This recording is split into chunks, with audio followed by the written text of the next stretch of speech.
ماشومان په څو میاشتو کې ګرځېدل زده کوي او کله هم ماشومان چې د 13 میاشتو نه واوړي او ګرځېدل نه کوي په پښو باندې، نو آیا د دې کومې وجې کیدی شي؟ د ټولو نه اول زیاتر ماشومان چې کوم ګرځېږي د 9 میاشتو نه ونیسه عمر یې د 15 میاشتو پورې چې شي، نو په دې دوران کې زیاتر ماشومان په پښو ګرځېدل زده کوي او زیاتر ماشومان ځینې داسې هم وي چې په 8مه 9مه او په 10مه میاشت باندې هم ګرځېدل د پښو زده کوي. خو که چیرې ځینې ماشومان داسې وي چې د 13 میاشتو نه عمر زیات وي او هغه پیدل په خپو باندې نه ګرځېږي، نو د هغې وروستو وجې دا وي.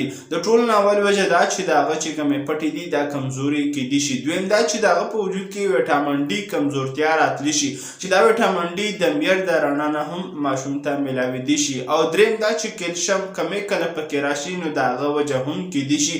او څلورم دا چې زیاتر هغه ماشوم د مور په غېږ کې وي یا ملاست وي، نو د هغې وجه هم زیاتر نه ګرځېدل وي. او پنځمه وجه خانداني هم کیدی شي. نو که چیرې ستاسو ماشومان وي او تاسو وایئ چې هغه دې وګرځېږي، نو د ټولو نه اول د هغو د عمر د میاشتو لحاظ سره هغه وګورئ. او دویم دا چې هغه ماشومان تاسو پرېږدئ په ځمکه باندې چې هغه ګرځېدل زده کوي یا په خپو باندې وي یا خپوړې وهل وي، ځکه چې د هغو همدغه وخت وي د ګرځېدو. خو په دې دوران کې که چیرې د هغو پټې یا خپې کمزورې وي او ډېرې زیاتې وي، نو په دې دوران کې د ماشومانو ډاکټر ته خپل ماشوم ښودل ضروري دي، که چیرې د هغو عمر د 18 میاشتو نه په زیاتېدو وي او ګرځېږي نه.